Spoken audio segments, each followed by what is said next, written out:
እና ጥያቄው በሶስት ከፍዬ ነው ያየሁት እኔ። አንደኛው ጤናማ ሙያተኞች በቅንነት ደክመው ችግር ጓዳቸው ስለገባ ለምን አንታይም ብለው ያነሱት ጥያቄ አንደኛው ነው።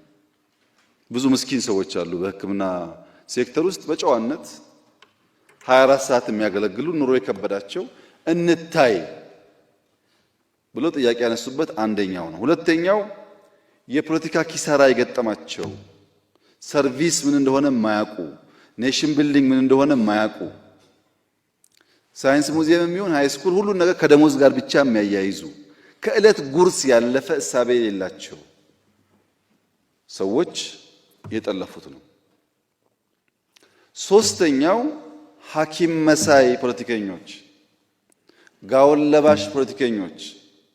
በነገራችን ላይ ከሕክምና ተቋም የዓመት ረፍት ወስደው ይሄን ጉዳይ ፌስቡክ ስም ቀይረው የቀሰቀሱ ሰዎች በደንብ እናቃቸዋለን። ስለማናቅ አይምሰላችሁ ዝም ያልነው አልተነቃብንም ምናምን እንደሚሉ አውቃለሁ፣ እናቃቸዋለን። ከየት ከተማ እረፍት ወስደው መጥተው እዚህ ሞብላይዝ ሲያደርጉ እንደነበረም እናውቃለን። እነሱ ሐኪሞች አይደሉም። በድንገት ጋውን ለብሰው ሊሆን ይችላል። ጋውን ለብሰው ጋውንን የፖለቲካ መሳሪያ አድርገው የቆሙ ሰዎች አሉ።